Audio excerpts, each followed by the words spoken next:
বাংলাদেশের জমিনের আলেমারা যদি এক প্ল্যাটফর্মে চলে আসে, বিশ্বাস করুন, টেকনাফ থেকে তেতুলিয়া, রূপসা থেকে পাটুরিয়া, বাংলাদেশের প্রত্যেকটি ইঞ্চি ইঞ্চি জমিনে কোরআনের রাজ প্রতিষ্ঠিত হবেই হবে ইনশাআল্লাহ। ঠিক কিনা বলেন?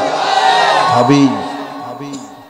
এজন্য এদেশের উলামায়ে কেরামদের প্রতি উদাত্ত আহ্বান, আপনারা আর বিভাজন কইরেন না, আর দলাদলি কইরেন না। হাত কোন জায়গায় বাঁধবো, নাভির উপরে নাকি নাভির নিচে, আমি নাচতে নাকি জোরে, এটা নিয়ে মারামারি আর কইরেন না। আল্লাহর ওয়াস্তে জমিনে আল্লাহর আইন প্রতিষ্ঠার জন্য এক প্ল্যাটফর্মে আসুন। হাজারো ব্যথা বেদনার পরে ফিরে আসুনি তুমি আপন ঘরে, দিনের আলো তুমি ছড়িয়ে দিতে চলে গেলে মদিনায় মক্কা ছেড়ে। হে রাসূল তোমাকে ভুলি আমি কেমন করে, হে রাসূল তোমাকে ভুলি আমি কেমন করে। আলহামদুলিল্লাহ, শিক্ষা সংস্কৃতির এক ঐতিহ্যবাহী জেলা নাটোর জেলার লালপুর থানাধীন জোকাদাহ কেন্দ্রীয় ঈদগাহ ময়দানে তৃতীয় বার্ষিক তাফসীরুল কোরআন মাহফিলের মান্যবর সভাপতি, আজকের মাহফিলের সম্মানিত সভাপতির আসন অলংকৃত করেছেন অত্র অঞ্চলের জননন্দিত গ্রহণযোগ্য ব্যক্তিত্ব জনাব মোহাম্মদ মতলেব উদ্দিন আমিন। আজকের মাহফিলের সম্মানিত প্রধান অতিথি জননেতা জনাব মোহাম্মদ আব্দুল আজিজ রঞ্জু, চেয়ারম্যান ২ নম্বর ঈর্ষদী ইউনিয়ন পরিষদ ও সাধারণ সম্পাদক ২ নম্বর ঈর্ষদী ইউনিয়ন বিএনপি। আজকের মাহফিলের সম্মানিত আলোচক বৃন্দ, বিশেষ করে আমার পূর্বে আলোচনা করেছেন হাফেজ মাওলানা মুশিউর রহমান হাবিবি, খতিব দাসুরিয়া ট্রাফিক মোড় জামে মসজিদ এবং ধর্মীয় আলোচক চ্যানেল 9, এবং হযরত মাওলানা মোহাম্মদ ইনামুল হক ইনামুল ইসলাম ইমাম, খতিব জোকাদাহ কেন্দ্রীয় জামে মসজিদ। আজকের মাহফিলের সম্মানিত সঞ্চালক, মঞ্চে বসা জাতির শ্রেষ্ঠ সন্তান উলামায়ে হযরত হাফেজুল কুরআন, সামনে বসা এক কালিমায় বিশ্বাসী তাওহীদের পতাকাবাহী আমার প্রাণ প্রিয় দ্বীনি ভাইরা, স্নেহের কচিকাঁচা প্রিয় যুবকেরা, পর্দার অন্তরালে অবস্থানরত আমার স্নেহস্পদা মা এবং বোনেরা, এতদ অঞ্চলের বিভিন্ন রাজনৈতিক, সামাজিক, সাংস্কৃতিক অঙ্গ সংগঠনের সম্মানিত দায়িত্বশীল ভাইরা, মাইকের আওয়াজ যতদূর পর্যন্ত যাচ্ছে আজকের মাহফিলের পক্ষ থেকে আনুষ্ঠানিকতার মধ্য দিয়ে জানাচ্ছি সালাম, আসসালামু আলাইকুম ওয়া রাহমাতুল্লাহি ওয়া বারাকাতুহু।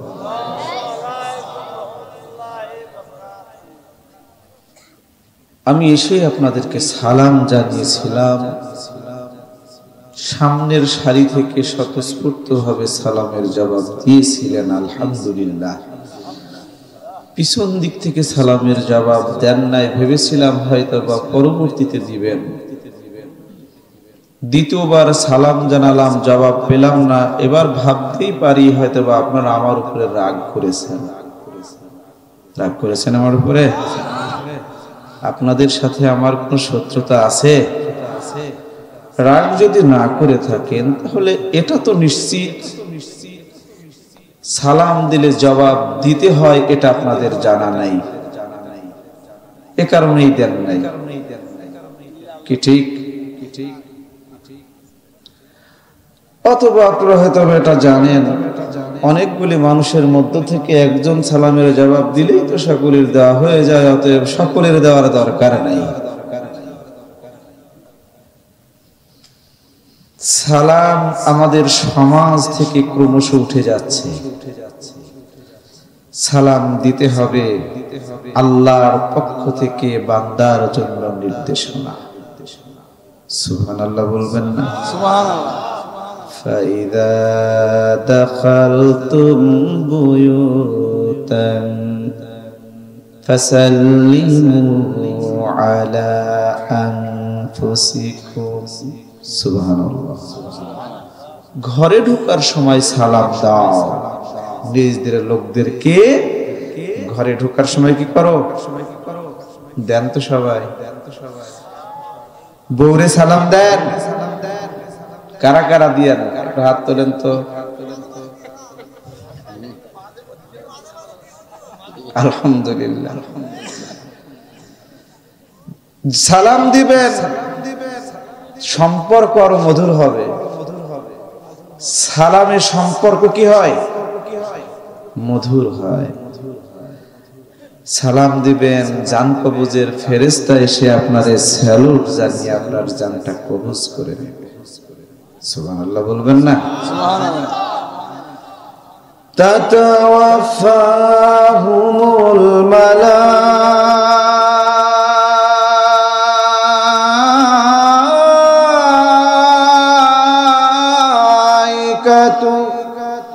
তাইয়িবিনা ইয়াকুলুনা সালামুন আলাইকুম উদখুলুল জান্নাতা বিমা কুনতুম তা'মালুন। মরার সময় যখন আসবে, পবিত্র অবস্থায় জান কবজের ফেরেশতা জান কবজ করবে স্যালুট জানিয়ে, অভিবাদন জানিয়ে। সুবহানাল্লাহ বলেন। একই অবস্থা যখন আপনি জান্নাতে যাবেন, ওয়াসিকাল্লাযীনা তাকাউ রাব্বাহুম ইলাল জান্নাতি যুমারা হাত্তা ইযা জাউহা وفتحت أبوابها وقال لهم خزنتها سلام عليكم طبتم فادخلوها خالدين।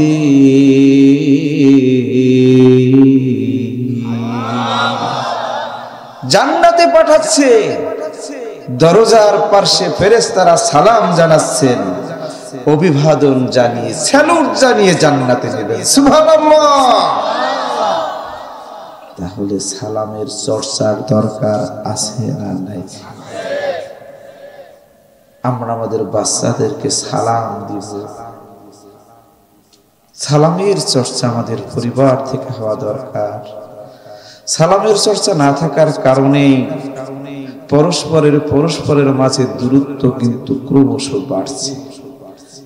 সামাজিক বন্ধনকে যদি সুদৃঢ় করতে হয়, পরস্পরের সাথে যদি সম্পর্কের সেতু বন্ধনকে আরো মজবুত করতে হয়, সালামের প্রচলনের দরকার আছে না নাই?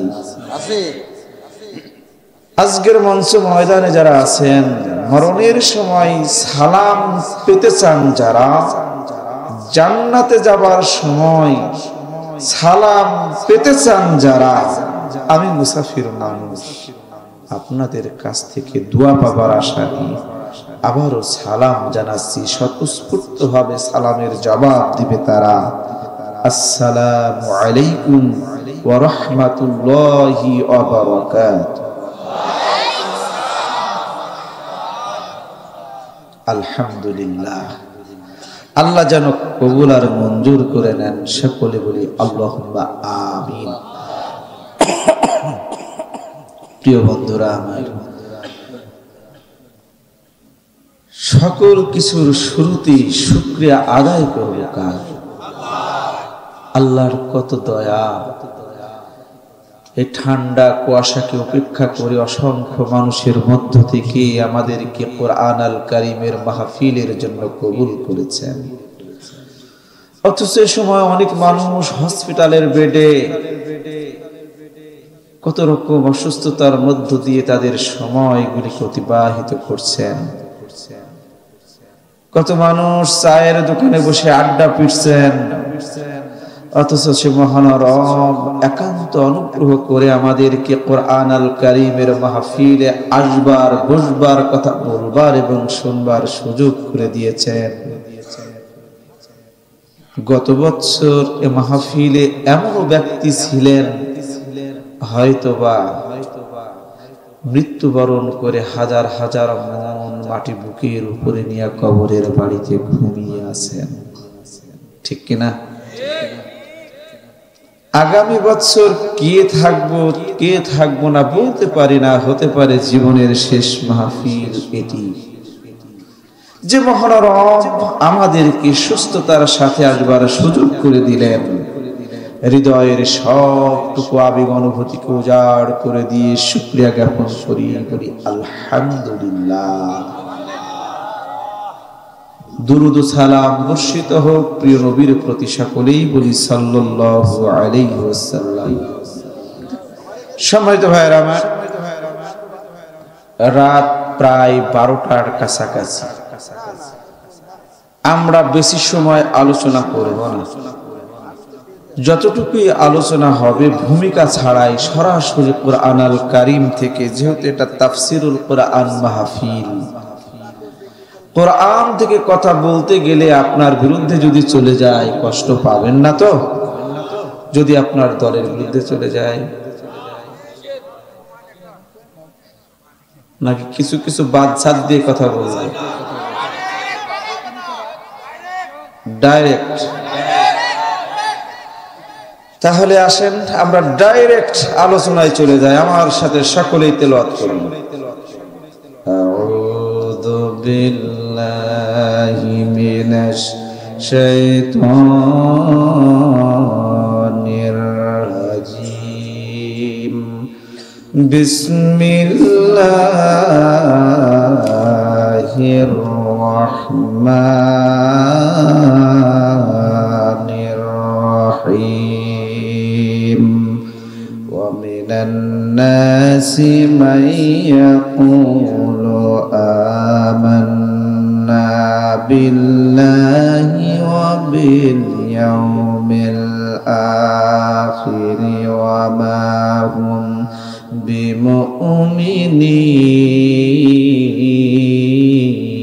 بمؤمنين يخادعون الله والذين آمنوا وما يخدعون إلا أنفسهم وما يشعرون في قلوبهم مرض فزادهم الله مرضا ولهم عذاب أليم بما كانوا يكذبون. وإذا قيل لهم لا تفسدوا في الأرض قالوا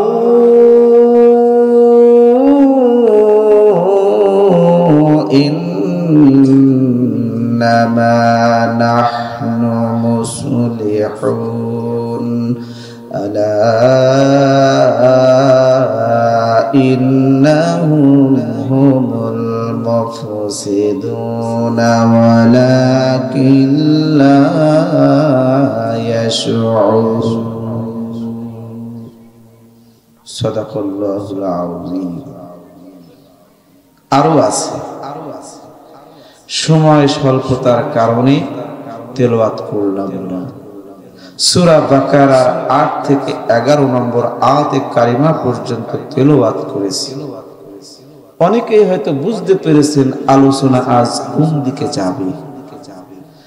হয়তো বা অনেকে আলোচনা শুরু হলে টুকটাক করে ওঠা শুরু করবে।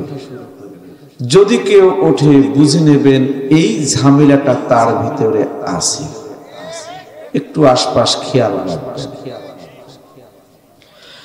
আল্লাহ পাক বলেন, মানুষের মধ্যে এমন কিছু মানুষ আছে যারা বলে আমরা ঈমান এনেছি আল্লাহর উপরে, আমরা পরকালেও বিশ্বাস করি। কাদের বলছেন? প্রশ্ন করলে জবাব দিতে হবে। আমাদেরকে বলছেন না? আল্লাহ আমাদেরকে বলছেন না আমরা আল্লাহর উপর ঈমান আনি নাই? কথা বলে রাসূলের উপর ঈমান আনি নাই? আল্লাহ বলেন, যদি ওরা বলে আমরা আল্লাহকে বিশ্বাস করি, আল্লাহ ঈমান এনেছি, রাসূলের প্রতি ঈমান এনেছি, আসলে ওরা ঈমানদার না। কি ঈমানদার না? সার্টিফিকেট দিচ্ছেন কে? হে আল্লাহ, তুমি আমাদেরকে বাঁচিয়ে দাও। বলুন আমিন। ইউখাদিউন আল্লাহ, এরা আল্লাহরে ধোঁকা দেয়। ওয়াল্লাযীনা আমানু, এদের দ্বিতীয় ধোঁকা হলো এরা ঈমানদারদেরকেও ধোঁকা দেয়। আল্লাহরে ধোঁকা দেয়, ঈমানদারদেরকে ধোঁকা দেয়। এরা ঈমানদারদেরকে ধোঁকা দেয় বোকা বানানোর জন্য, আল্লাহরেও ধোঁকা দেয়। যাতে যাতে মিল হয়ে যায়, দাড়ি রাখে, টুপি রাখে, আল্লাহর ভয় অন্তরে নাই। যদিও দাড়ি টুপি রাখে, পরকালে যেতে হবে আল্লাহর কাছে, এই ব্যাপার এই চিন্তা তাদের মাথায় মোটেই কাজ করে না। ঠিক কিনা? আল্লাহ রাব্বুল আলামিন বলেন, আল্লাহরে ধোঁকা দিতে চাই, ঈমানদারদেরকে ধোঁকা দিতে চাই। আসলে ওরা নিজেরাই নিজেদের ধোঁকা দেয়, নিজেরা তা বুঝতে পারে না। কেমনে তারা বুঝবে? তাদের অন্তরে আছে রোগ, আছে ঝামেলা। কি আছে? আমার আল্লাহ রাব্বুল আলামিন জানিয়ে দিয়েছেন, আর এই রোগকে আমি আল্লাহ আরো বাড়িয়ে দেই। যদিও তারা মুখে মুখে ঈমানের কথা বলে, যদিও এরা পরকালে বিশ্বাসের কথা বলে, আমি আল্লাহ জানিয়ে দিই ওদের জন্য জাহান্নামের আযাব আছে। এই ব্যাপারে বিন্দু মাত্র কোনো সন্দেহ নাই। ঠিক কিনা?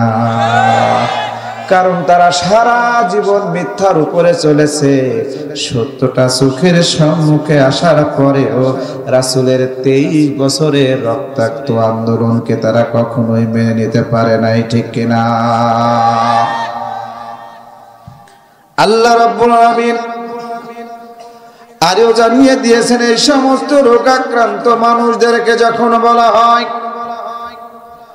আল্লাহ রাব্বুল আলামিন বলেন, এই সমস্ত মানুষদেরকে যখন বলা হয়, ঈমানদার তোমরা মুখে মুখে ঈমানের কথা বলো, কেন তোমরা ঈমানদারদেরকে ধোঁকা দাও? কেন ঈমানদারদেরকে কষ্ট দাও? কেন আলেমদের বিরুদ্ধে তোমরা চক্রান্ত ষড়যন্ত্র করো? কেন মিথ্যা মামলা দাও, অপবাদ দাও? তখন তারা বলে, কোথায় আমরা মিথ্যা মামলা দিলাম, হামলা করলাম? কোথায় আমরা ফাতনা ফাসাদের সৃষ্টি করলাম? আমরা তো ক্ষমতায় যেতে চাই মূলত সমাজ রাষ্ট্রে শান্তি প্রতিষ্ঠার জন্য। ঠিক কিনা? এর আগে আল্লাহ সুবহানাহু ওয়া তাআলা মুনাফিকদের চরিত্রের কথাই বলেন। এরপরে আল্লাহ রাব্বুল আলামিন বলেন, ও মানুষ শোনো, সাবধান, আলা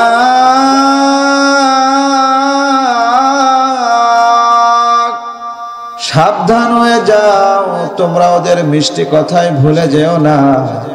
ওরা যতই মুখে মুখে ঈমানের কথা বলুক, যতই ওরা পরকালে বিশ্বাসের কথা বলুক, আমি আল্লাহ পাক জানিয়ে দিই আসলে ওরাই যে ফাসাদ সৃষ্টিকারী, ওরাই যে গন্ডগোল সৃষ্টিকারী, এই ব্যাপারে বিন্দু মাত্র কোনো সন্দেহ নাই। ওরা তা বোঝে না। ঠিক কিনা?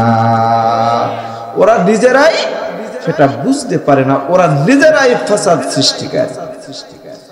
এর আগে আল্লাহ সুবহানাহু ওয়া তাআলা মুত্তাকিদের কথা বলছেন। কাদের কথা? মুত্তাকিদের কথা বলছেন। মুত্তাকি কারা?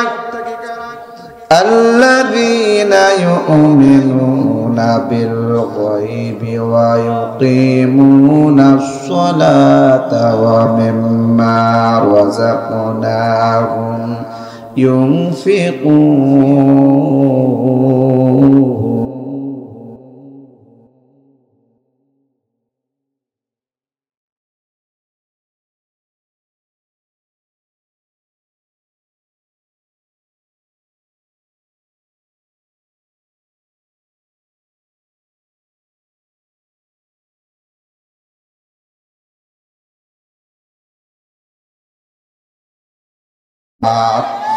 কিন্তু মুনাফিকের অর্থ কখনো ইসলামের পথে ব্যয় হবে না।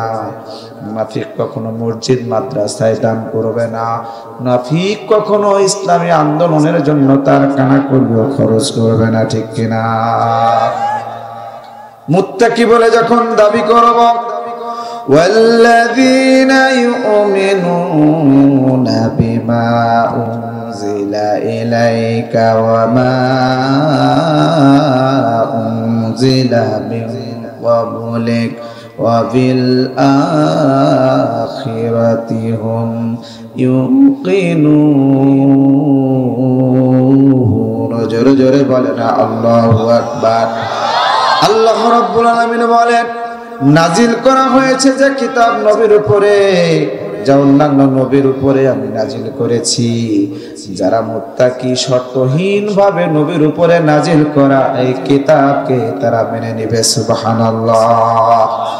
কিন্তু যাদের অন্তরে আছে মুনাফিকের রোগ, এই সকল মুনাফিকের রোগ যাদের অন্তরে আছে, তারা কিন্তু কখনো কুরআন আল কারীমের সবগুলি আয়াতকে মানতে পারবে না। এরা কোরআন মেনে নামাজ পড়বে, কোরআন মেনে রোজা করবে, কিন্তু কোরআন দিয়ে সমাজ রাষ্ট্র চলুক এটা কোশ্চেন কালো মুনাফিকেরা মেনে নেবে না, ঠিক কিনা? এরা দেখতে শুনতে ইমানদার, কিন্তু এরা হলো টাটকা মুনাফিক, ঠিক কিনা? আসল ইমানদারটা কারা? উলাইকা আলা হুদাম মির রাব্বিহিম ওয়া উলাইকা হুমুল মুফলিহুন। জোরে জোরে বলেন আল্লাহু আকবার। আল্লাহ রাব্বুল আলামিন বলেন, আল্লাহ রাব্বুল আলামিন তাদেরকে হেদায়েতের পথ দিয়েছেন, দ্বীন ইসলাম, হেদায়েতের বাণী দিয়েছেন আল কোরআন। এগুলোতে যারা বিশ্বাস স্থাপন করবে, এরপরে যারা অবিচল থাকবে, আমার আল্লাহ রাব্বুল আলামিন জানিয়ে দিয়েছেন এরাই হবেন সফল কাম। সুবহানাল্লাহ। কোরআন দিয়েছেন আর ইসলাম, কোরআন, এই দুইটার পরে যারা অবিচল থাকবে তারা কি সফল কাম। মুত্তাকির বিপরীত আর একটা দল রয়েছে, যারা মুত্তাকির ভান ধরে, মাথায় টুপি থাকবে, ঠিকই মেসওয়াক করবে, লম্বা পাঞ্জাবি থাকবে, কিন্তু এই মানুষগুলি ইসলামের যদিও চেহারা থাকবে, ঠিকই মেসওয়াক করবে, এই মানুষগুলি ইসলামের শিকড় কাটার জন্য নানামুখী চক্রান্ত ষড়যন্ত্র করবে, ঠিক কিনা? আপা মাথায় পট্টি দিয়া হজ করতে গিয়েছিল, তাহাজ্জুদের নামাজ পড়তে, সকালে কোরআন তেলাওয়াত করতে, আলেমদেরকে ছিলেন, ঠিক কিনা বলে? নবীজির উপরে কোরআন নাজিল হলো, আল্লাহ পাক জানিয়ে দিলেন, নবী বাল্লিগ মা উনজিলা ইলাইক, তোমার উপরে যা নাজিল করলাম তা সকলের কাছে ছড়িয়ে দাও, সকলের কাছে পৌঁছে দাও। সমাজের দ্বারে দ্বারে রাষ্ট্রের কোণে কোণে, শহরে নগরে প্রান্তরে সব জায়গায় কোরআনের আলো ছড়িয়ে দাও। লিতুখরিজান নাসা মিনাজ-যুলুমাতি ইলান নূর।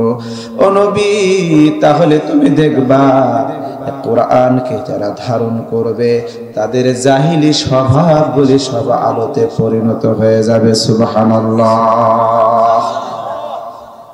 কে বলছেন? কে? ও নবী, তুমি শোনো, আমি আল্লাহ তোমারে জানিয়ে দিলাম, তুমি শোনো। ওয়ালা তুতি'মান আগফালনা কলবাহু আন যিকরিনা।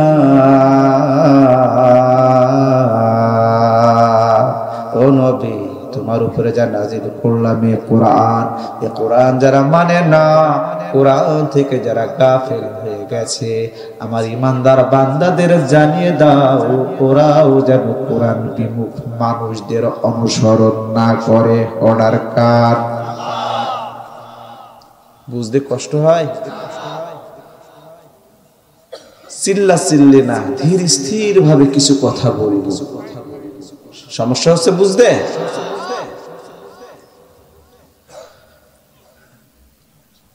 আল্লাহ বললেন, যারা কোরআন থেকে যারা নিজেদেরকে গাফেল করে নিয়েছে, ইমানদারেরা যেন তাদেরকে অনুসরণ না করে। কারণ তারা সমাজ চালাবে, কোরআনের বিধান মানে না। ওরা রাষ্ট্র চালাবে, কোরআনের ফরমানগুলি মানবে না। ওরা সারা জীবন ঘোর আন্দোলন করবে, ওদের আন্দোলনের ভিতরে কোরআনের কোনো কর্মসূচি থাকে না। ঠিক কিনা? কে বলছেন? আমি বলছি। আরে দোকানে বসে একটু ওদের সাথে মিছিলে যাই, মিটিং এ যাই, জায়গা মতো কিন্তু আমি আপনাদেরই দলের লোক। একটু বোঝেন তো, ছেলেটা বড় হয়েছে, একটু চাকরির দরকার। একটু জানেন তো, মামলায় পড়েছি, না মিশলে হয় না। মূলত ইন্না মাকুম, আমি আপনার দলের লোক। ঠিক কিনা? আল্লাহ বলেন, না নবী, না নবী, না। ওরা যদি ইমানদার হয়ে যায়, ফামাইয়াকফির বিত্তাগুতি ওয়া ইউমিন বিল্লাহ, এরা যেন কুফরিকে অস্বীকার করে, কুফরিকে মানবে না, কুফরির সাথে বেঈমানি করবে। কুফরি তো মানবে না, একমাত্র আল্লাহ ছাড়া দুনিয়ায় কারোর কাছে মাথা নত করবে না। ঠিক কিনা? ঈমান আনবে কার উপরে? রব মানবে কার উপরে? কি রব? ওয়া আনজালা মিনাস সামাই মাআ, ওই আকাশ থেকে পানি বর্ষণ করে মরা জমিনটাকে ফল ফসলের উপযোগী করে দেন কে? আমার আপনার রব আল্লাহ। এই 3.5 হাত বডি দিলেন আল্লাহ, এই পৃথিবীতে বেঁচে থাকবার উপকরণ দিলেন আল্লাহ।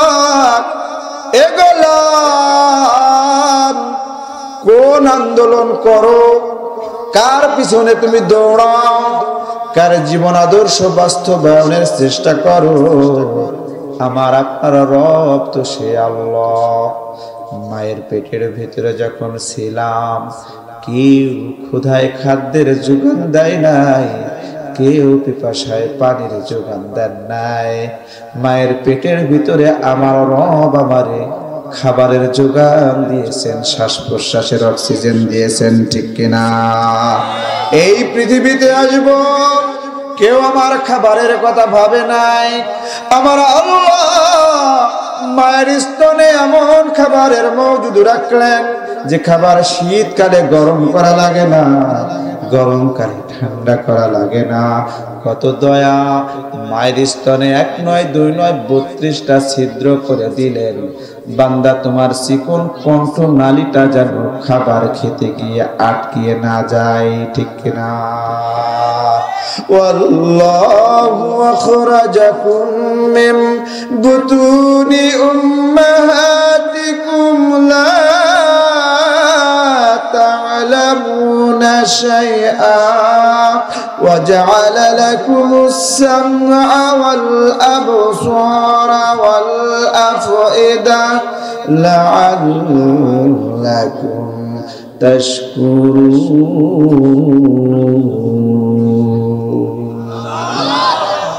এ গোলাম, আমি তোমারে তোমার মায়ের পেটের ভিতর থেকে এমন অবস্থায় বের করে এনেছি রে বান্দা, লা তা'লামুনা শাইআ, কোন কিছু তুমি জানতে না।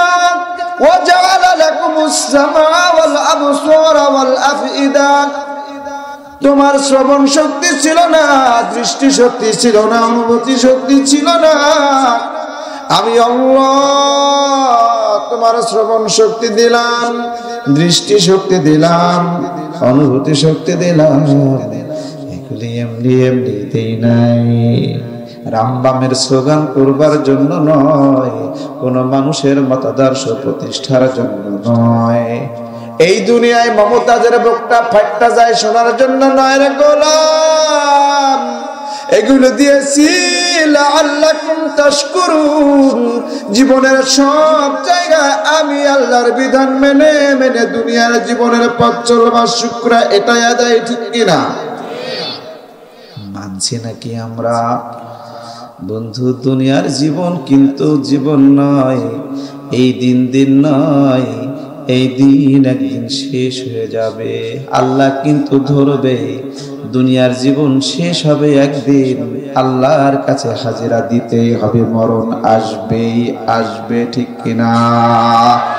যেদিন আজরাইল আসিয়া নিবে প্রাণ কাড়িয়া, বলবো, যেদিন আজরাইল আসিয়া নিবে প্রাণ কাড়িয়া, দিবে না থাকিতেই ধরার পর, সময় থাকিতে সত্যের সন্ধান কর। যেদিন আজরাইল আসিয়া নিবে প্রাণ কাড়িয়া, দিবে না থাকিতেই ধরার পর, সময় থাকিতে সত্যের সন্ধান কর। ভোলা মনরে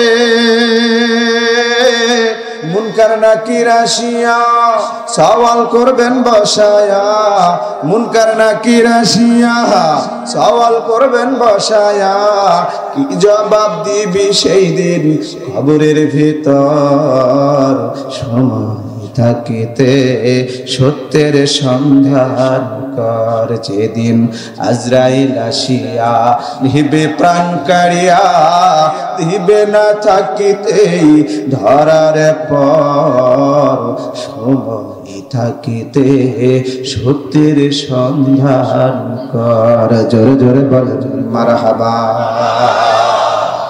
মাঝে মাঝে একটু গান হলে খারাপ লাগবে? হ্যাঁ, মাশাআল্লাহ। জি ভাই, শেষ করে দিব? চলবে কতক্ষণ? সারা রাত? আমাদের রবের নাম কি? কে রব? সেই আল্লাহ সুবহানাহু ওয়া তাআলা বলেন, বান্দা আমি তোমার রব, জীবনের সব জায়গায় গোলামি হবে একমাত্র আমি আল্লাহরই সম। ইন্নাল্লাযীনা ক্বালু রাব্বুনাল্লাহ সুম্মা ইসতাকামু তাতানাজ্জালু আলাইহিমুল মালাইকাতু আল্লা তাখাফু ওয়ালা তাহজানু ওয়াবশিরু বিল জান্নাতিল্লাতী কুনতুম তুআদুন। যারা বলে আমাদের রবের নাম কি, যারা বলে আমার রবের নাম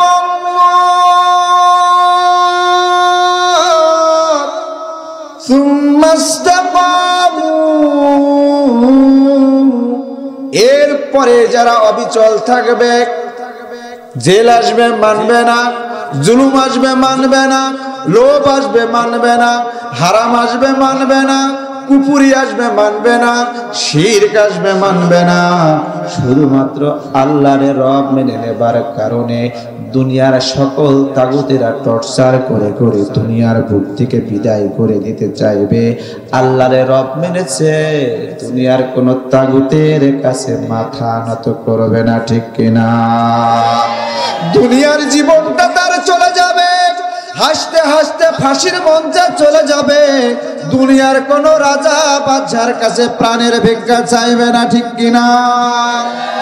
এই মানুষটার মরণের সময় যখন চলে আসবে, আমার আল্লাহ ফেরেশতা পাঠিয়ে দিবেন। আল্লাহ বলেন, আল্লাহ তাখাফু ওয়ালা তাহজানু ওয়া আবশিরু বিল জান্নাতিল্লাতী কুনতুম তুআদুন। এই আয়াতের তাৎপর্যটা ব্যাপক। ফেরেশতা এসে বলবে, আরে আল্লাহর গোলাম, তোমার ভয়ের কোনো কারণ নাই, চিন্তার কোনো কারণ নাই। কেন তুমি ভয় করবা? কেন তুমি টেনশন করবা? জীবনে মরণে সব সত্তা দিয়েতে তুমি একমাত্র আল্লাহর রব মেনেছিলা, তার কাছে সারেন্ডার করে করে গোটা জীবন জিন্দেগি যাপন করেছিলাম। ওই আল্লাহরে খুশি করতে গিয়া ইমানের দাবি পূরণ করতে গিয়া রাসূলের 23 বছরের রক্তাক্ত আন্দোলনকে সাথী করতে গিয়া জেল জুলুম এসেছে, কত মামলা হয়েছে, ঘর ছাড়া হয়েছো, বাড়ি ছাড়া হয়েছো, তারপরেও তুমি কিন্তু আল্লাহরে ছাড়ো নাই। ইসলামে আন্দোলনের পথ থেকে তুমি সরে যাও নাই। আমার আল্লাহ জানিয়ে দিয়েছেন, এপারে মৃত্যু, ওই পারে তোমার জন্য জান্নাত। সুবহানাল্লাহ, সুবহানাল্লাহ। একটু জোরে বলবেন না? কিন্তু মুনাফিক হলো এর বিপক্ষে। মুনাফিক কোনদিন চায় না আল্লাহ রব হিসাবে সমাজে প্রতিষ্ঠিত হয়ে যাক।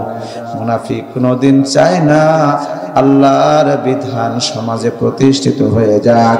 মুনাফিক কোনদিন চায় না এই সমাজ কোরআন দিয়ে প্রতিষ্ঠিত হোক, কোরআন দিয়ে পরিচালিত হোক। মুনাফিক কোনদিন চায় না ইসলাম রাষ্ট্রীয়ভাবে প্রতিষ্ঠিত হয়ে যাক। এমন মুনাফিক আমাদের সমাজে আছে না নাই? হজ তারা করে নাকি? নামাজ তারা পড়ে নাকি? রোজাও তারা করে না করে? মসজিদের সামনের কাতারে পাওয়া যায় কি যায় না? নামের আগে আলহাজ আছে না নাই? যদি মক্কায় গিয়ে আল্লাহ মিলত, নবী মিলত মদিনায়, বলবো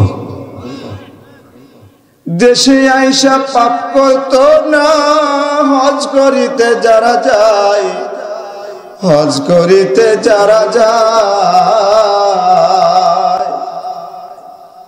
যদি মক্কায় গিয়া আল্লাহ মিলত, রাসূল মিলত মদিনায়, দেশে আইসা পাপ করত না। হজ করিতে যারা যায়, হজ করিতে যারা যায়, কেউ যায় টাকার গরমে, কেউ যায় দেশ ভ্রমণে, ধনী যায় ধনের টানে, ধনী যায় ধনের টানে, আনিতে যাই সোনা দানা। মক্কায় গেলে আল্লাহ মেলে না, ও মন শোনো না, মক্কায় গেলে আল্লাহ মেলে না। ও ভাই শোনো না, মক্কায় গেলে আল্লাহ মেলে না।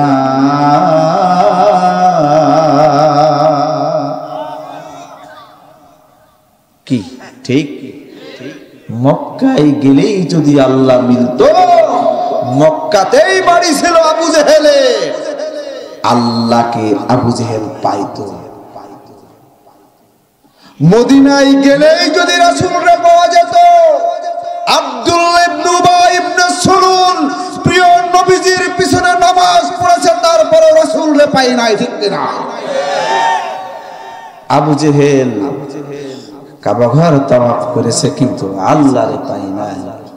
ডিজিটাল আবু জেহেলের প্রেতাত্মা নব্য আবু জেহেল যারা বাংলার জমিন সহ গোটা পৃথিবীতে কাবা ঘর তাওয়াফ করে আলহাজ দাবি করে ইসলামের শিকড় কাটার ষড়যন্ত্র করছো, এটা দিয়ে আল্লাহ পাওয়া যাবে না।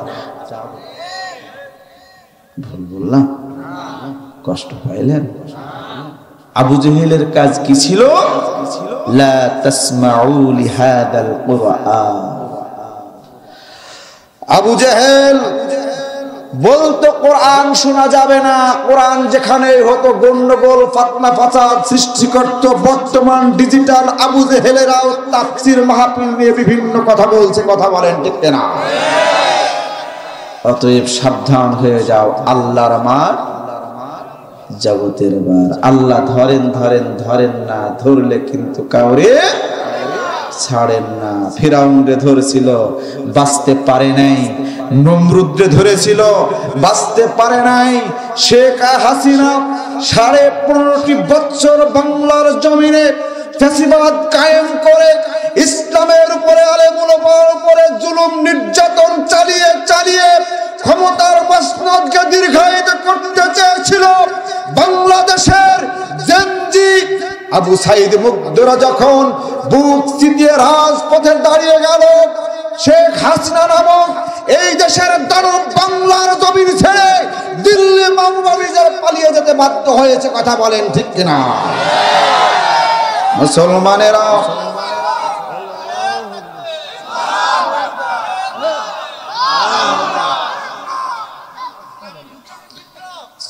ছুটিয়াই শাহজালালি নির্ভীক সৈনিকেরা খতম কর গোবিন্দরই চেলাচা মুন্ডা গোলা। বলবো? ছুটিয়াই শাহজালালির নির্ভীক সৈনিকেরা খতম কর গোবিন্দরই চেলাচা মুন্ডা গোলা। অলিদের এই ভূমিতে বিপ্লবেরই মশাল জ্বালা, অলিদের এই ভূমিতে বিপ্লবেরই মশাল জ্বালা।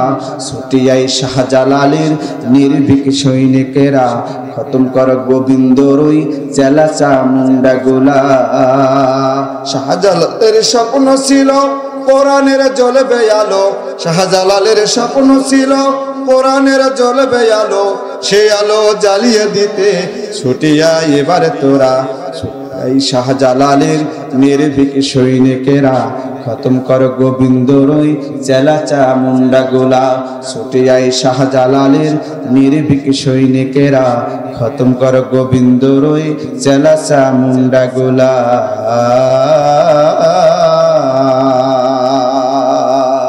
ডাক আসবে ইসলামের জন্য, কোরআনের জন্য, বাংলার সবুজ ভূখণ্ডে আল্লাহর দ্বীন প্রতিষ্ঠার আন্দোলনের জন্য, এই জমিনের সকল বৈষম্য দূরীকরণের জন্য, কোরআনের সংবিধান প্রতিষ্ঠার জন্য যদি ডাক আসে, আবু সাইদ মুগ্ধের মতো বুকের তাজা রক্ত ঢেলে দিব। কারা কারা প্রস্তুত? দুটি হাত তুলে আল্লাহর দেখা।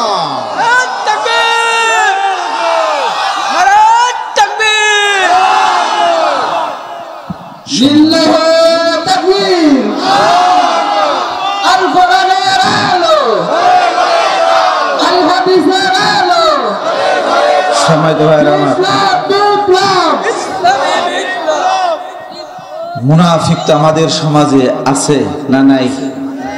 কম না বেশি? মুনাফিক এগুলা কিন্তু বাইরে থেকে বোঝা যায় না। হিন্দুর ভিতর থেকে আপনি মুনাফিক পাবেন না, খ্রিস্টানের ভিতরে মুনাফিক পাবেন না। মুনাফিক এই মঞ্চ ময়দানে থাকতে পারে, মুনাফিক মসজিদে পাবেন। মুনাফিক যিনি হবেন দাড়ি টুপি পাঞ্জাবি থাকবে, দেখে মনে হবে দরবেশ বাবা, কিন্তু ভিতর থেকে ইসলামের শিকড় কাটার জন্য নানামুখী কূটকৌশল তারা করে যায়। আয়াতগুলি অবতীর্ণ হয়েছিল আব্দুল্লাহ ইবনে উবাই ইবনে সুলুল, 14 জন কুখ্যাত মুনাফিক যারা সস্তা তরিকায় জান্নাতে যাবার চেষ্টা করেছিল। তাদের মূল উদ্দেশ্যই ছিল ইসলামের শিকড় কেটে দিয়ে রাষ্ট্র ক্ষমতায় যাওয়ার। প্রিয় নবীজি যখন এই মুনাফিকদের জন্মটা হলো, রাসূল যখন মক্কা থেকে মদিনায় হিজরত করলেন, আউস এবং খাজরাজ গোত্রের গন্ডগোল দীর্ঘদিন থেকে মেটে না তো মেটেই না। রাসূল যখন গেলেন তখন সে সময় মীমাংসা হয়ে গেল। অবশ্য সেই সময় মদিনার রাষ্ট্রের মুকুটটা যাবে আব্দুল্লাহ ইবনে উবাই ইবনে সুলুলের মাথায়, কিন্তু রাসূল সাল্লাল্লাহু আলাইহি ওয়াসাল্লাম যাবার পরে রাষ্ট্রের মুকুট গিয়ে পড়ল বিশ্বনবী মুহাম্মদুর রাসূলুল্লাহ সাল্লাল্লাহু আলাইহি ওয়াসাল্লামের মাথায়। তখন আব্দুল্লাহ ইবনে উবাই ইবনে সুলুল চিন্তা করলো, খুব ধুরন্ধাজ নেতা, খুব জাদ্রেল নেতা ছিল। তিনি চিন্তা করলেন যে আসলে এখন যদি আমি এখান থেকে সরে, তারা পোল্টি মারবে, দেখবেন। সব 7টা মুনাফিক চিনার কায়দা, নামাজ পড়বে, রোজা করবে, সব করবে। ইসলামী আন্দোলন, দিন প্রতিষ্ঠার কথা, সমাজ রাষ্ট্রে কোরআনের আইন বাস্তবায়নের কথা বললেই এই মুনাফিরা টুকুস করে পোল্টি মেরে দিবে, বুঝে নেবেন এগুলো টাকা মুনাফিক। কি কষ্ট পাচ্ছেন? সম্মানিত ভাইরা আমার, আল্লাহর নবী, প্রিয় নবী সাল্লাল্লাহু আলাইহি ওয়াসাল্লাম মদিনায় গেলেন। মদিনার রাষ্ট্রপ্রধান হলেন আব্দুল্লাহ ইবনে উবাই ইবনে সুলুল। তিনিও কিন্তু ইসলাম গ্রহণ করেছিলেন। মূলত ইসলাম গ্রহণটা ছিল তার রাজনৈতিক কৌশল। সে ধর্ম নিয়ে ব্যবসা করেছিল। বর্তমান বাংলাদেশ সহ পৃথিবীতে ধর্ম নিয়ে ব্যবসা আছে না নাই? ধর্ম নিয়ে ব্যবসা আছে না? শুধু নির্বাচনের সময় মাথায় টুপি, ঘন ঘন সালাম, মাথায় পট্টি, হাতে তসবিহ, কথা বলে। অন্য সময় নামাজের ধারও ধারে না।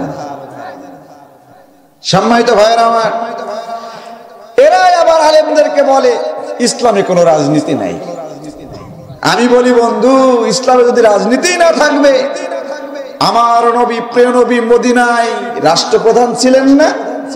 কয় বছর ছিলেন? 10 বছর মদিনার রাষ্ট্রপ্রধান ছিলেন, রাষ্ট্র চালিয়েছেন। সংবিধান কি ছিল? এ কোরআনের সংবিধান ছিল না? এটা কি ইয়ারকি নাকি? এটা কি ফাজলামি? রাসূল 10 বছর মদিনার রাষ্ট্রপ্রধান ছিলেন, কোরআনের সংবিধান দিয়ে মদিনার রাষ্ট্র পরিচালনা করেছেন। অতএব ইসলামে যারা রাজনীতি নাই, যারা বলে, বুঝে নিতে হবে ইসলামের কোনো জ্ঞানই তাদের নাই। তারা হলো জ্ঞান পাবি আবু জেহেলের প্রেতাত্মা। কথা বলেন ঠিক কিনা? কে বলেছে ইসলামে রাজনীতি নাই? আমার রাসূল 10 বছর মদিনার রাষ্ট্র চালালেন কোরআন দিয়ে, অথচ এরা বলে ইসলামের রাজনীতি নাই। সম্মানিত ভাইরা আমার, আজ গোটা পৃথিবীতে আব্দুল্লাহ ইবনে উবাই ইবনে সুলুল এবং ইসলাম বিরোধীদের আইন ও কানুন দিয়ে পৃথিবীর আইন চলার কারণে, রাষ্ট্র পরিচালিত হবার কারণে পৃথিবীর দ্বিতীয় বৃহত্তম জনগোষ্ঠী মুসলমান হবার পরেও মুসলমান আজ মার খাওয়ার জাতিতে রূপান্তরিত। মুসলমান মার খাচ্ছে মূলত কোরআন থেকে নিজেদেরকে দূরে রাখবার কারণে। অথচ আমার আল্লাহ সুবহানাহু ওয়া তাআলা বলেন, ওয়া আনিহকুম বাইনাহুম বিমা আনজালাল্লাহ, আল্লাহ যে আইন দিয়েছে সে আইন দিয়ে বিচার করতে হবে, অন্য কোনো আইন দিয়ে বিচার করা যাবে না। অর্ডার কার? মানছি নাকি আমরা?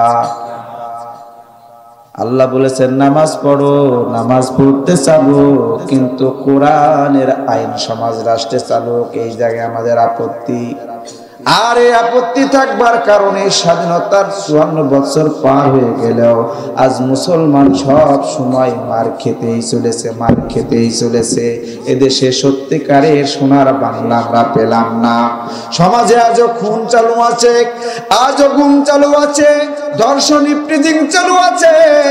আমার দেশের সম্পদগুলোকে লুটপাট করে ওরা বিদেশে বাড়ি বানায়, গরিব ক্রমশ গরিব হয়, ধনী সম্পদের পাহাড় বানায়।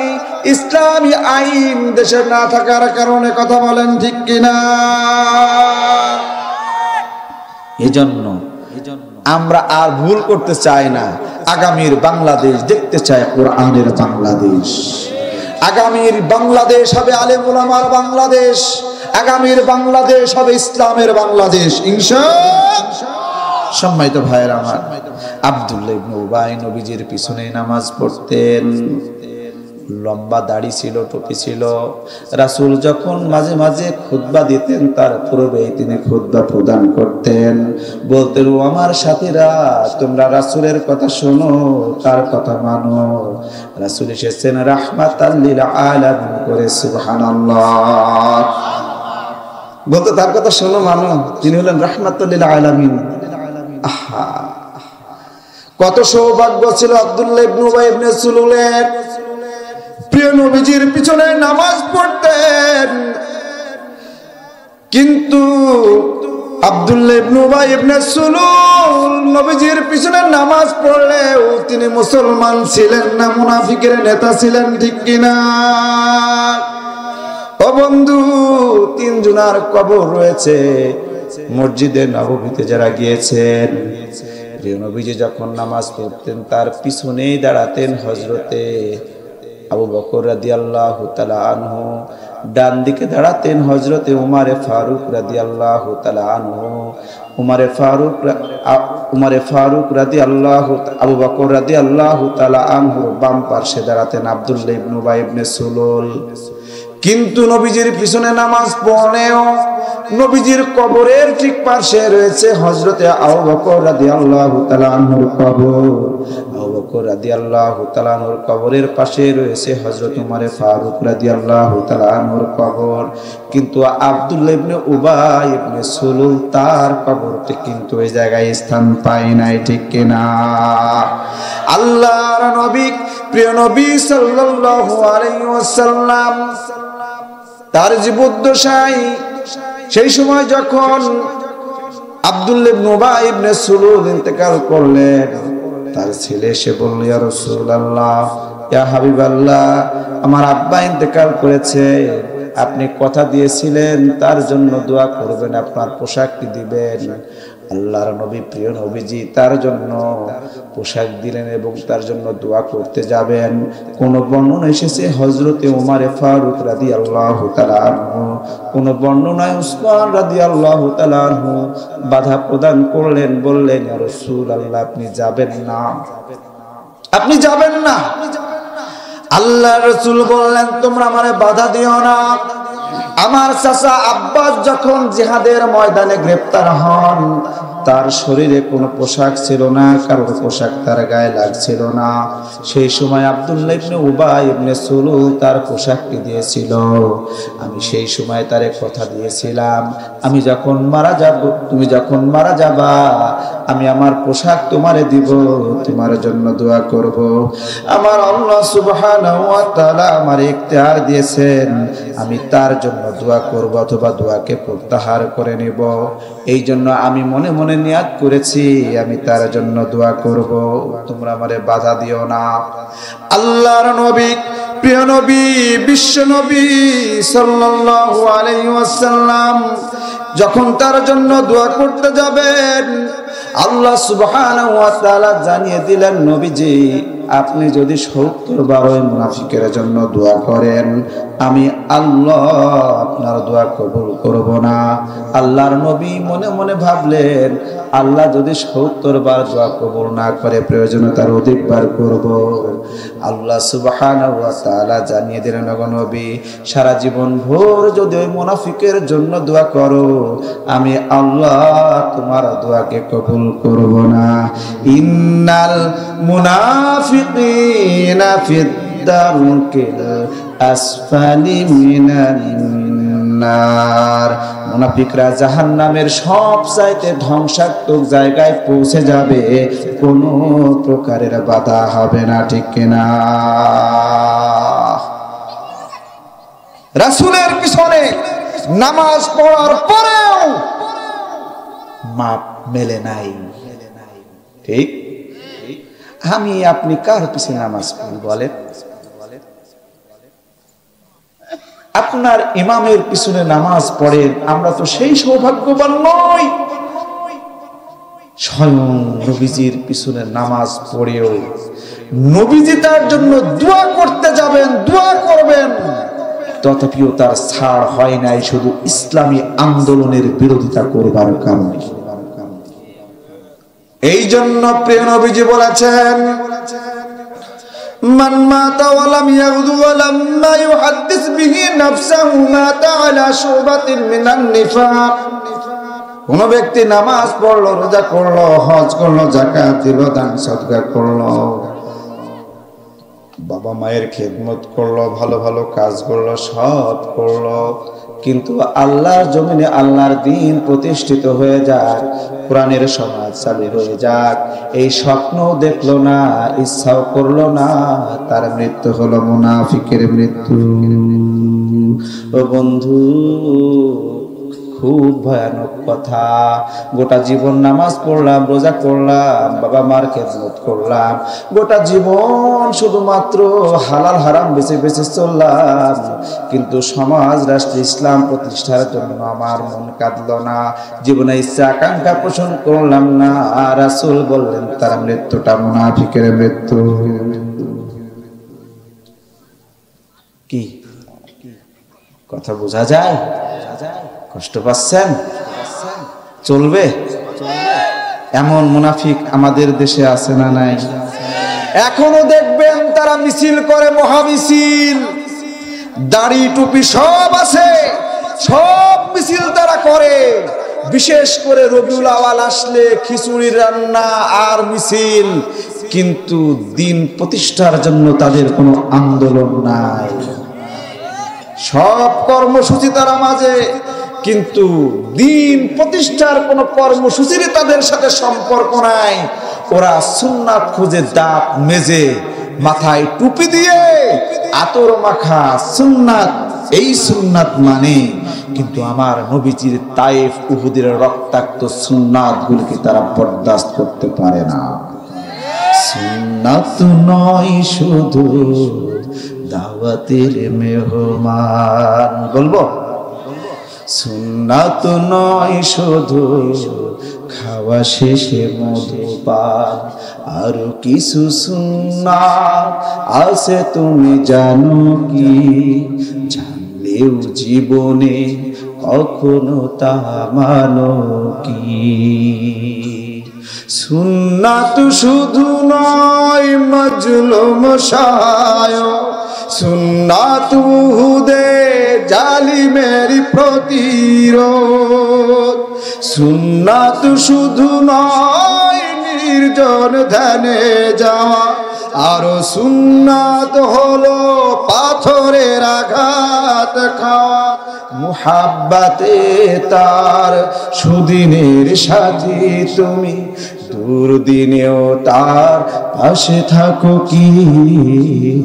সুন্নাত নয় শুধু দাওয়াতের মেহমান, সুন্নাত নয় শুধু খাওয়া শেষে মধুপান, আরো কিছু সুন্নাত আছে তুমি জানো কি? জানলেও জীবনে কখনো তা মানো কি? শুধু দাঁত মাজা সুন্নাত সালাত দিয়ে জান্নাত পাওয়া যাবে। রাসূল এসেছেন কিসের জন্য? লিইযহিরাহু আলাদ দীনি কুল্লি, তামাম পৃথিবীর সকল মতবাদের উপরে ইসলামের বিজয়ের মিশন নিয়ে এসেছেন প্রিয় নবীজি। কথা বলেন ঠিক কিনা? অতএব শুনে রাখো মুসলমান, যে আন্দোলনের ভিতরে আমার রাসূলের 23 বছরের রক্তাক্ত আন্দোলন নাই, সেই আন্দোলন কখনো হকের আন্দোলন হতে পারে না। যে আন্দোলনের ভিতরে আল্লাহর বিধিবিধান, আল্লাহর আইনের কর্মসূচি নাই, আল্লাহর কসম, ওটা কখনো ইসলামী আন্দোলন হতে পারে না। আর কোন ইমানদার কোরআন এবং সুন্নাহর বিপরীত কোন আন্দোলনের সাথে সম্পৃক্ত হতে পারে না, পারে না, পারে না। এটা ইমানের সাথে সামঞ্জস্য। ইমানদার কোরআন সুন্নাহর বাইরে এক জাররা পরিমাণ যাওয়ার কোনো অপশন নাই। যাবেন তো অবস্থা কিন্তু কেরোসিন।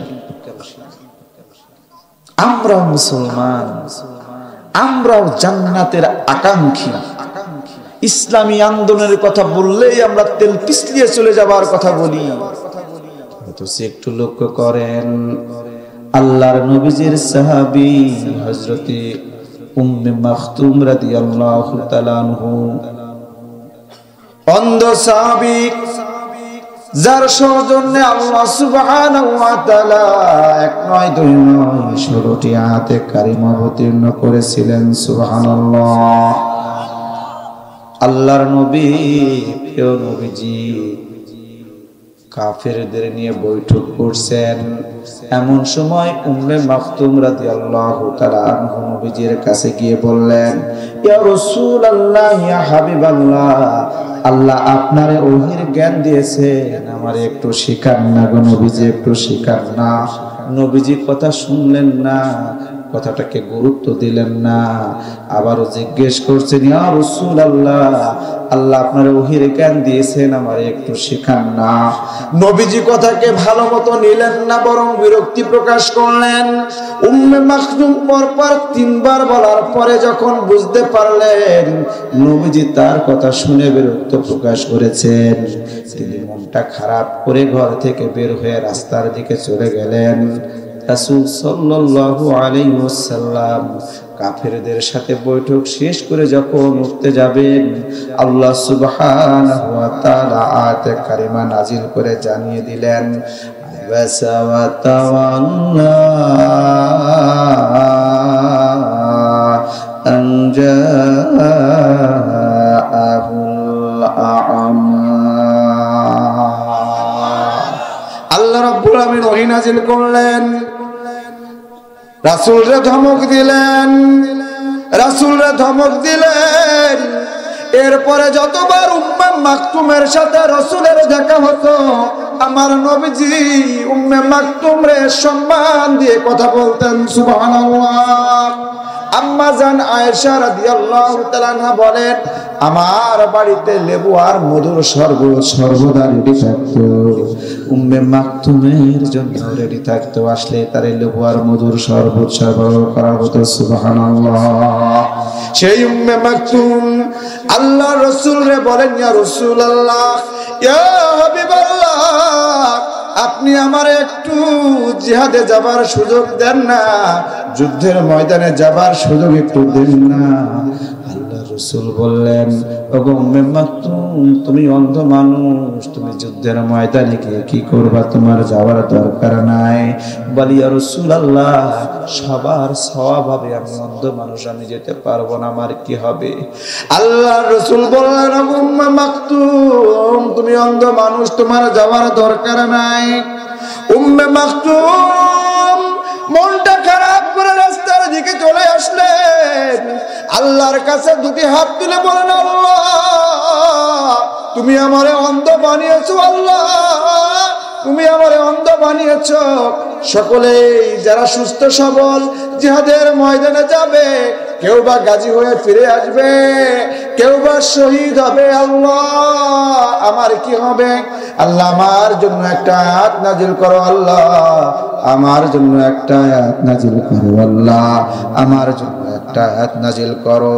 অন্ধ মানুষের চাওয়া, অন্ধ মানুষের ফরিয়াদি, অন্ধ মানুষের আর্তনাদ আমার আল্লাহর কাছে এত বেশি পছন্দের হলো, আমার আল্লাহ জানিয়ে দিলেন লা ইয়াস্তাউিল কাঈদুন।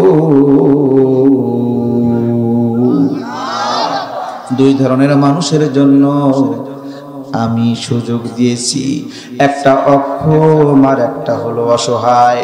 এছাড়া যারা ঘরে বসে বসে আল্লাহ আল্লাহ করবে, এছাড়া যারা ঘরে বসে বসে তাসবিহ তাহলিল করবে, আর যারা রাজপথে দ্বীনের জন্য, ইসলামের জন্য, দ্বীন প্রতিষ্ঠার জন্য যারা লড়াই করবে, সংগ্রাম করবে, মিছিল করবে, আন্দোলন করবে, যারা গুলিবিদ্ধ হবে, হাত হারাবে, পা হারাবে, ফাদ্দালাল্লাহুল মুজাহিদিনা বিআমওয়ালিহিম ওয়া আনফুসিহিম আলাল কাঈদিনা দারাজা। আল্লাহু আকবার। যারা ঘরে বসে বসে আল্লাহ আল্লাহ করবে, যারা মসজিদে কোণে বসে বসে জিকির আজকার করবে, আর একদল রাজপথে লড়াই করবে, রাজপথে লড়াই করবে, সংগ্রাম করবে, শহীদ হবে, জীবন দিবে, পঙ্গুত্ব বরণ করবে, আমার আল্লাহ সুবহানাহু ওয়া তাআলা জানিয়ে দিলেন যারা ঘরে বসে বসে জিকির আজকার করবে, যারা লড়াই করবে, তাদের ইজ্জত, তাদের গৌরব, তাদের সম্মান, তাদের মর্যাদা আমার আল্লাহ সুবহানাহু ওয়া তাআলা বহু বহু গুণ বাড়িয়ে দিবেন। সুবহানাল্লাহ, সুবহানাল্লাহ। উম্মে মাখতুম অন্ধ মানুষ, তার সৌজন্যে, তার সম্মানে, তার ফরিয়াদির কারণে আল্লাহ আয়াতে কারিমা নাজিল করে দিলেন। যারা অসহায়, যারা অক্ষম, তারাও সমান সওয়াব পাবে। সুবহানাল্লাহ। কিন্তু যারা জিহাদের ময়দানে দ্বীন প্রতিষ্ঠার আন্দোলনে যায় আর যারা যায় না, তারা কখনোই সমান হতে পারে না। সম্মানিত ভাইরা আমার, ওমর রাদিয়াল্লাহু তাআলা আনহু যখন গভর্নর, সেই সময় প্রত্যেকটি জায়গায় এলান দিয়ে দিলেন, এই তোমরা যুদ্ধের জন্য প্রস্তুতি নাও, কাদিসিয়ার যুদ্ধ সংগঠিত হবে। তিনি বললেন যাদের একটা তলোয়ার আছে, কম পক্ষে যাদের একটা যুদ্ধের পোশাক আছে, তারা যেন জিহাদের জন্য তাদের নামগুলি লেখায়। উম্মে মাকতুম রাদিয়াল্লাহু তাআলা আনহু রাসূলের জীবদ্দশায় কখনো জিহাদে যাবার সুযোগ পায় নাই। এইবার তিনি যুদ্ধের পোশাক পরে চলে এসেছেন। আল্লাহর নবী, প্রিয় নবী, বিশ্ব নবীজির সাহাবী উম্মে মাকতুম রাদিয়াল্লাহু তাআলা আনহুরে দেখে অন্যান্য সাহাবীরা একজন আরেকজনরে বলে, দেখো অন্ধ মানুষও যুদ্ধে যাবে, আমরা চোকালা মানুষ, কানা মানুষ যুদ্ধে যে কি করবে।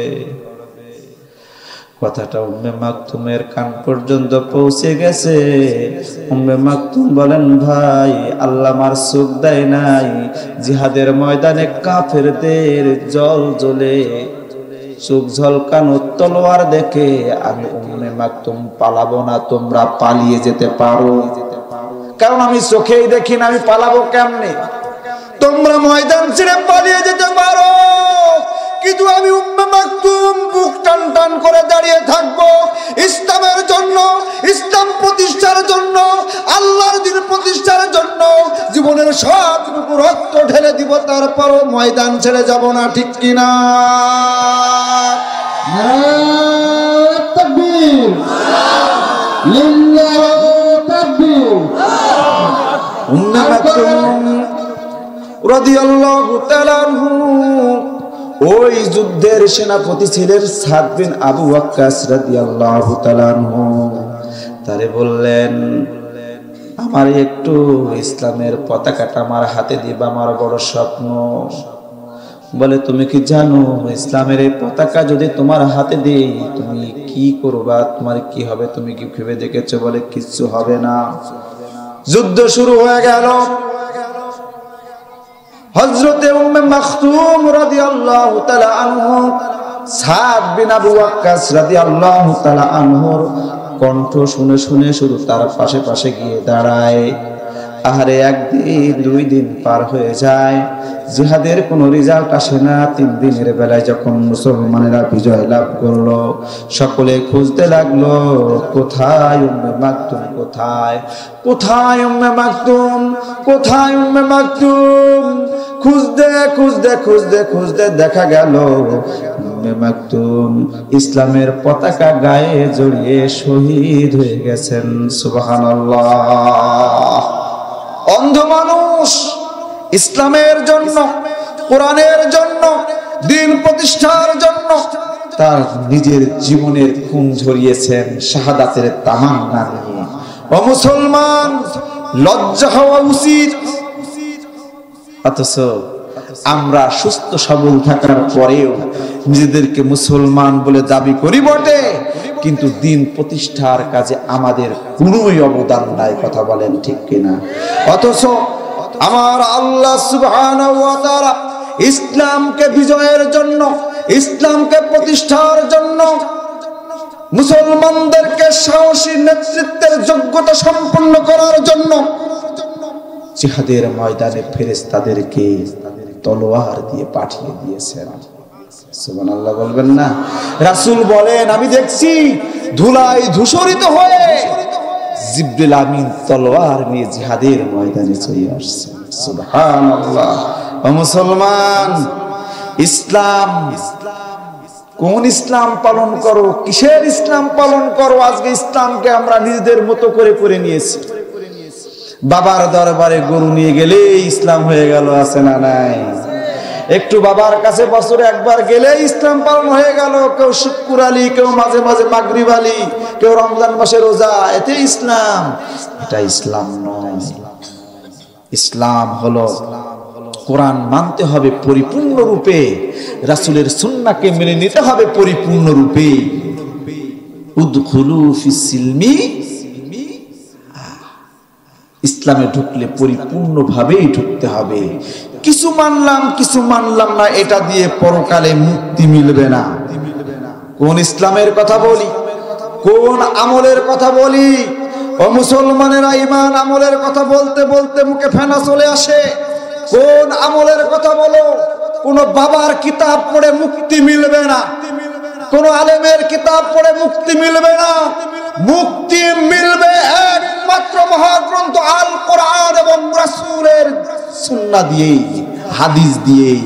এছাড়া যত কিতাব আছে, এ সমস্ত কিতাব দিয়ে কখনো মুক্তি মিলবে না, যদি সেটা কোরআন এবং সুন্নাহর বাইরে হয়। আবার ভুল ব্যাখ্যা কইলেন না।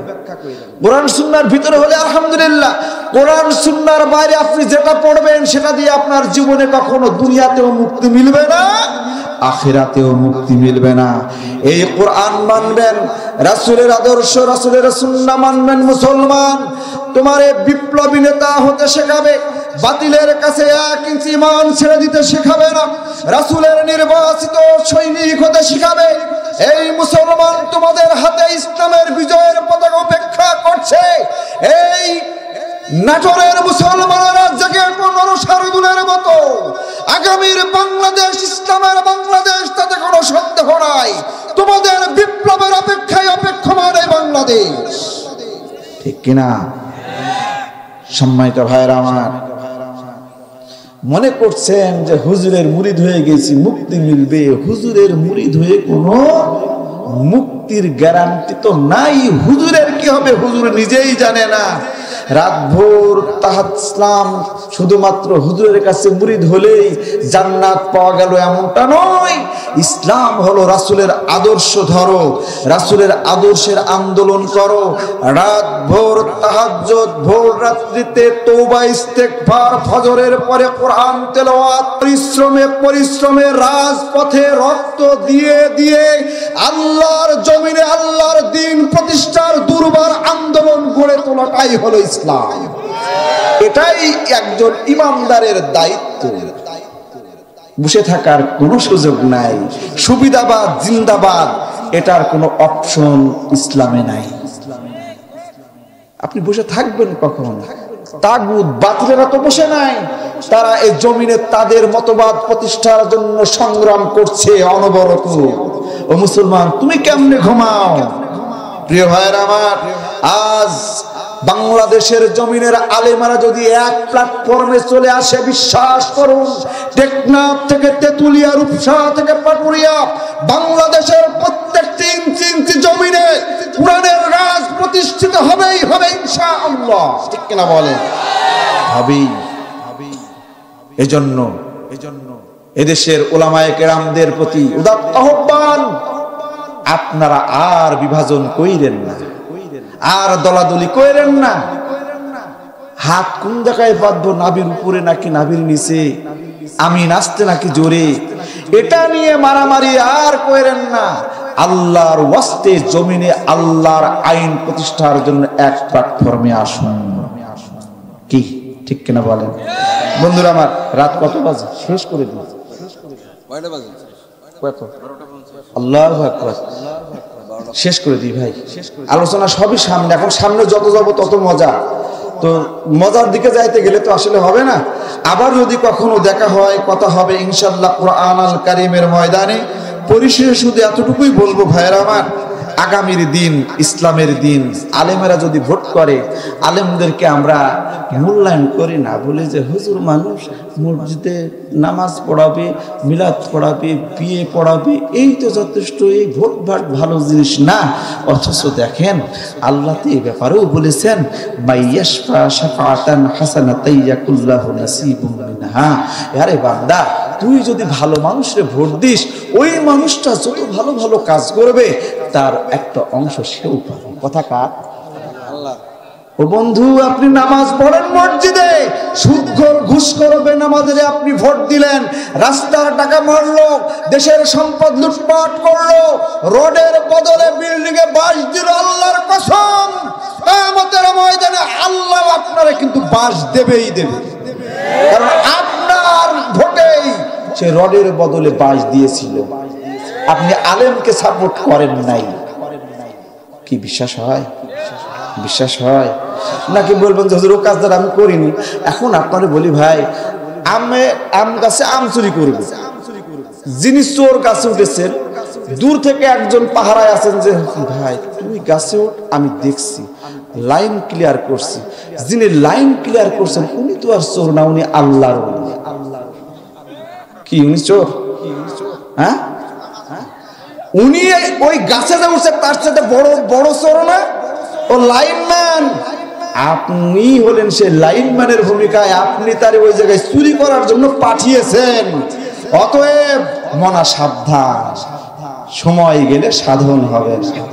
পরকালীন জীবনের ব্যবসায় একবার লস হলে সেখান থেকে ফিরে আসার আর কোনো সুযোগ নাই। অতএব প্রিয় ভাই, তাফসীরুল কোরআন আল কারীমের মাহফিলে এতক্ষণ অনেক কথা শুনলাম। আমাদের বাস্তব জীবনে পরিবর্তনের জন্য এতটুকুই যথেষ্ট।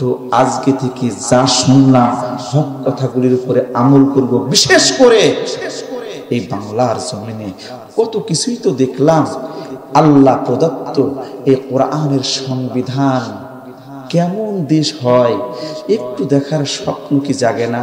খোলাফা রাশেদার সেই সোনালী যুগ, আহারে কত সুন্দর না ছিল সেই যুগ, একটু দেখার স্বপ্ন কি জাগে না? কাদের কাদের জাগে একটু হাত তুলে আল্লাহরে দেখান তো ভাই। নারায়ে তাকবীর, নারায়ে তাকবীর। ওগো আল্লাহ, এই গভীর রজনীতে তোমার গোলামেরা আমরা হাত তুলেছি। আল্লাহ দয়া করে আমাদেরকে বাংলার সবুজ ভূখণ্ডে কোরআনের রাজ প্রতিষ্ঠিত না হওয়া পর্যন্ত মৃত্যু দিও না। আল্লাহ এই সবুজ ভূখণ্ডে কোরআনের আইন যেন প্রতিষ্ঠিত হতে পারে। আল্লাহ তুমি আমাদের সকলকে মর্দে মুজাহিদ হিসেবে কবুল করে নাও।